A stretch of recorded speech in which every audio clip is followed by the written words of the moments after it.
بسم اللہ الرحمن الرحیم۔ السلام علیکم ورحمۃ اللہ وبرکاتہ۔ میرے دوستو،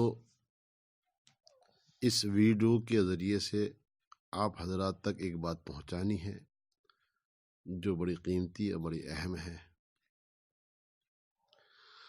وہ یہ ہے کہ ہمارے گھروں کے اندر اکثر بچے بیمار رہتے ہیں، اور بچوں کی بیماری کو لے کر ہم لوگ پریشان ہو جاتے ہیں۔ بار بار ڈاکٹر کے یہاں یا حکیم کے یہاں چکر لگاتے ہیں، کافی پیسہ خرچ ہو جاتا ہے، بچے کافی پریشان ہو جاتے ہیں۔ پھر بعد میں یاد آتی ہے، یہ کسی کے کہنے سے سمجھ میں آتی ہے، پھر ہم اس کام کو کرتے ہیں۔ تو میں چاہتا ہوں کہ جب بھی بچے بیمار ہوں تو پہلے ہم وہ کام کریں جو ہم بعد میں کرتے ہیں، تو انشاءاللہ بچے بھی پریشانی سے بچ جائیں گے، اور جو خرچ ہونے والا وہی رک جائے گا۔ وہ پریشانی ہے کہ بچے اکثر نظر بد کی وجہ سے بیمار ہوتے ہیں، اور جب بچے نظر بد کی وجہ سے بیمار ہوتے ہیں تو علاج کرنے سے بچوں کو فائدہ نہیں ہوتا۔ کئی بار ڈاکٹر کے یہاں جانے کے بعد میں پھر یاد آتی ہے۔ تو میں چاہتا ہوں، اور میری نصیحت آپ لوگوں کو، کہ پہلے آپ یہی کام کریں جو میں آپ کو بتلانا جا رہا ہوں۔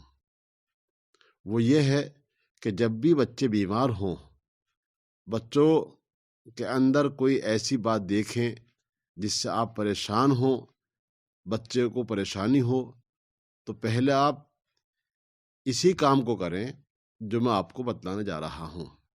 وہ یہ ہے کہ 3 بار درود شریف پڑھیں، اس کے بعد میں سورہ قلم جو 29ویں پارے میں ہے، جس کو ہم سورہ نون بھی بول دیتے ہیں لوگوں کو سمجھانے کے لیے، تو سورہ قلم کی آخری آیت ہے وَإِن يَكَادُ الَّذِينَ كَفَرُوا لَيُزْلِقُونَكَ بِأَبْصَارِهِمْ۔ یہ آیت آخر تک 3 بار پڑھیں، پھر 3 بار درود شریف پڑھیں، اور بچے پہ آپ دم کر دیجئے۔ اللہ کے فضل سے